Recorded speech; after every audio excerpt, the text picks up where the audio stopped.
2026 കേരളം നോക്കുന്നത് ഏറ്റവും ആകാംക്ഷയോടെയാണ്. ഒരു ഭരണമാറ്റം ഉണ്ടാകുമോ? അങ്ങനെയാണെങ്കിൽ ആരായിരിക്കും അടുത്ത മുഖ്യമന്ത്രി? കേരള രാഷ്ട്രീയത്തിന്റെ തന്നെ ഭാവി തീരുമാനിക്കപ്പെടുന്ന വർഷമാണ് വരാൻ പോകുന്നത്. BJPയുടെ സ്വാധീനം തിരഞ്ഞെടുപ്പ് രാഷ്ട്രീയത്തിൽ എന്തെങ്കിലും മാറ്റം ഉണ്ടാക്കുമോ എന്നതാണ് ഉള്ളിലടങ്ങിയിരിക്കുന്ന പ്രധാന ചോദ്യം. LDF UDF ദ്വന്ദ്വ യുദ്ധമായിരുന്നു ഇതുവരെയുള്ള സംസ്ഥാന തിരഞ്ഞെടുപ്പുകൾ. ഒരു മാറ്റം വരുമെന്ന് കരുതിയ തദ്ദേശ സ്വയംഭരണ തിരഞ്ഞെടുപ്പിൽ ചില പോക്കറ്റുകളിൽ ഒഴികെ BJPക്ക് മൂന്നാം ശക്തിയാകാൻ കഴിഞ്ഞിട്ടില്ല. തിരുവനന്തപുരം നഗരത്തിൽ 3 പതിറ്റാണ്ടായുള്ള കരുത്ത് അധികാരത്തിലേക്ക് എത്തിക്കുന്നതായി മാറി ഇപ്പോഴത്തെ BJPയുടെ പ്രധാന നേട്ടം. നിയമത്തിന് പുറമെ വട്ടിയൂർക്കാവ്, കഴക്കൂട്ടം, തിരുവനന്തപുരം നിയമസഭാ മണ്ഡലങ്ങളിലും നിർണായക ശക്തിയായി BJP മാറി. തൃശൂർ ലോക്സഭാ മണ്ഡലം ജയിച്ചെങ്കിലും നിയമസഭാ മണ്ഡലത്തിലെ ആ സ്വാധീനം ഇനിയും വ്യക്തമാകേണ്ടതുണ്ട്. പാലക്കാട് നിയമസഭാ മണ്ഡലത്തിലും ജയിക്കുമെന്ന തോന്നൽ ശ്രീധരൻ മത്സരിച്ച 2021 മാത്രമായിരുന്നു. ഭരണ തുടർച്ചയുടെ മുദ്രാവാക്യങ്ങളുമായി മുന്നേറിയിരുന്ന LDFന് വലിയ തിരിച്ചടിയായിരുന്നു തദ്ദേശ സ്വയംഭരണ തിരഞ്ഞെടുപ്പ് ഫലം. ഇപ്പോൾ കാണാൻ കഴിഞ്ഞ UDF തരംഗം അവിടെയും വീശിയാൽ 10 വർഷത്തിനു ശേഷം ഒരു ഭരണമാറ്റം ഉണ്ടാകാം. അങ്ങനെ സംഭവിക്കാതിരിക്കാനും നിരവധി കാരണങ്ങൾ സംസ്ഥാന രാഷ്ട്രീയത്തിലുണ്ട്. സ്പോട്ട്ലൈറ്റ് ആരംഭിക്കുകയാണ്. 2026 ഭരണമാറ്റമോ ഭരണ തുടർച്ചയോ? 2025 വിലയിരുത്തിയാൽ ഏറ്റവും വലിയ രാഷ്ട്രീയ അരങ്ങ് തദ്ദേശ സ്വയംഭരണ തിരഞ്ഞെടുപ്പ് തന്നെയായിരുന്നു. അതിൽ ഉത്തരേന്ത്യയിലൊക്കെ നമ്മൾ കാണുന്നത് പോലെയുള്ള കൂറുമാറ്റങ്ങളും ചാക്കിട്ടുപിടുത്തങ്ങളും ഒക്കെ കണ്ടു.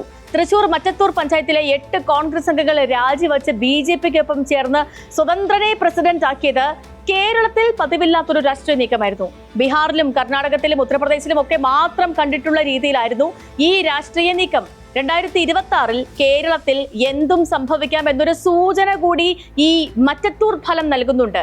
ഏതു പാർട്ടിയിൽ ജയിക്കുന്നവരെയും BJPയിലേക്ക് എത്തിക്കുന്ന ഒരു രാഷ്ട്രീയമാണ് ഇവിടെയും കണ്ടത്. വെറും 4 സീറ്റിൽ മാത്രം ജയിച്ച BJPയാണ് 8 കോൺഗ്രസുകാരെ പാർട്ടി ഇല്ലാത്തവരാക്കി ഭരണം നിയന്ത്രിക്കുന്നത്. കൂറുമാറ്റ നിരോധന നിയമമൊക്കെ ഇത്രയും ശക്തമായ കാലത്ത് പോലും ഇങ്ങനെ കൂറുമാറാൻ ഒരാൾക്കും വൈക്ലവ്യം ഉണ്ടായില്ല എന്നത് അമ്പരപ്പിക്കുന്നതാണ്. നമ്മുടെ രാഷ്ട്രീയത്തിലെ പ്രത്യയശാസ്ത്ര വിശ്വാസങ്ങളൊക്കെ ഇല്ലാതാകുന്നതിന്റെ കൂടി ഭാഗമാണ് ഇത്തരം നടപടികൾ.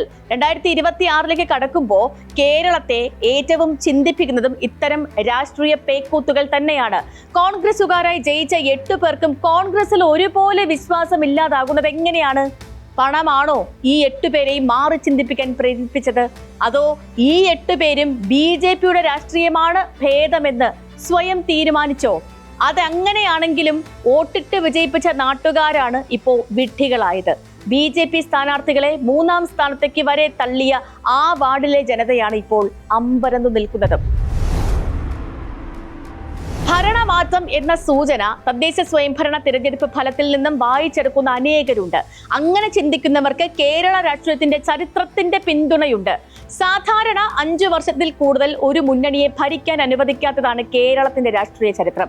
അങ്ങനെയുള്ള മാറ്റങ്ങളാണ് ഇവിടുത്തെ രാഷ്ട്രീയത്തിൽ നിന്നും ഒരു പരിധിവരെയെങ്കിലും അഴിമതിയെയും സ്വജനപക്ഷപാതത്തെയും ഒക്കെ മാറ്റി നിർത്തിയത്.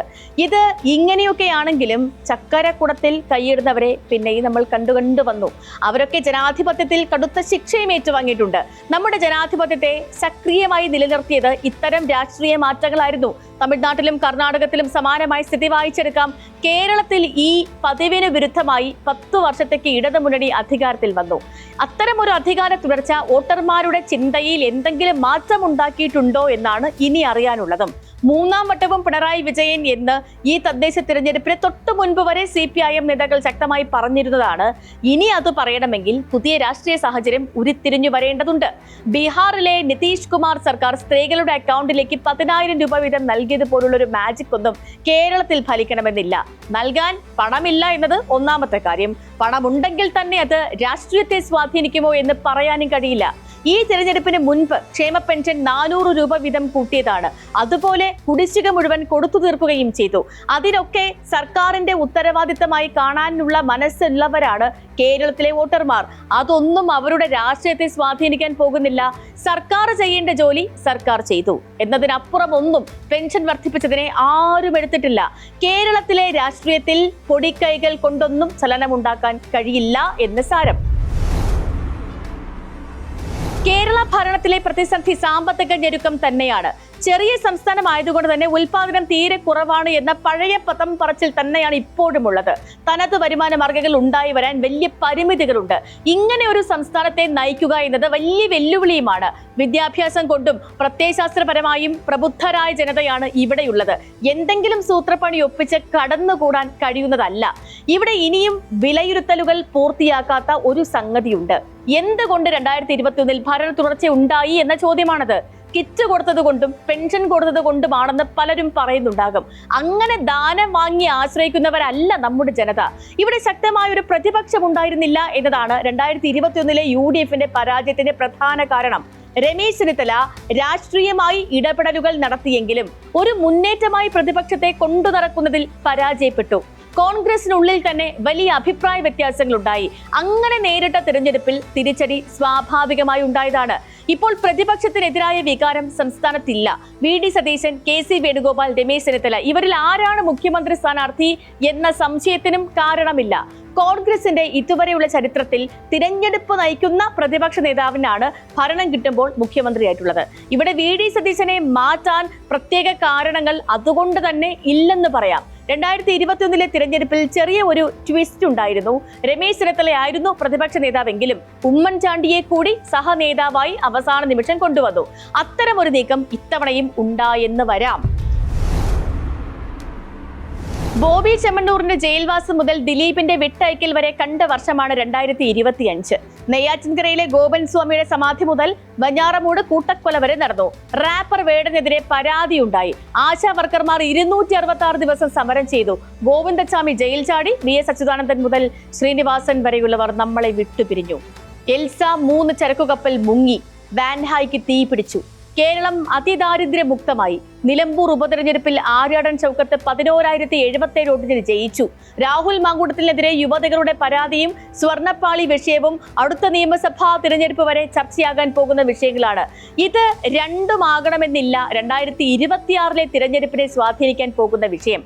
കാരണം ഇവ രണ്ടും മുൻനിർത്തി ഒരു തിരഞ്ഞെടുപ്പ് കഴിഞ്ഞു പോയി. അത്ര ദീർഘമായി ഇവയ്ക്ക് ജനങ്ങൾക്കുള്ളിൽ നിലനിൽക്കാൻ കഴിയണമെന്നില്ല. പുതിയൊരു വിഷയമോ ഒരുപാട് വിഷയങ്ങളോ അടുത്ത തിരഞ്ഞെടുപ്പിന് മുൻപ് ഉയർന്നു വരാം. അതാണ് കേരളത്തിന്റെ ചരിത്രം ചൂണ്ടിക്കാണിക്കുന്നത്. ശബരിമല അയ്യപ്പ സംഗമം കൊണ്ട് വിശ്വാസികളുടെ മനസ്സിൽ ഇടം നേടാനാകുമെന്നാണ് ഇടതുമുന്നണി കരുതിയത്. ആ സംഗമത്തിൽ നിന്നും ഉയർന്നു വന്നതാണ് ശബരിമല സ്വർണ്ണപ്പാളി കേസ്. അങ്ങനെ രാഷ്ട്രീയ നേട്ടത്തിനു ചെയ്യുന്ന കാര്യങ്ങളിൽ നിന്നും തന്നെ തിരിച്ചടികളും ഉണ്ടാകാം. സ്പോട്ട്ലൈറ്റിന്റെ മറ്റൊരു വിഷയമായി നാളെ വീണ്ടും ഇതേ സമയം. നമസ്കാരം.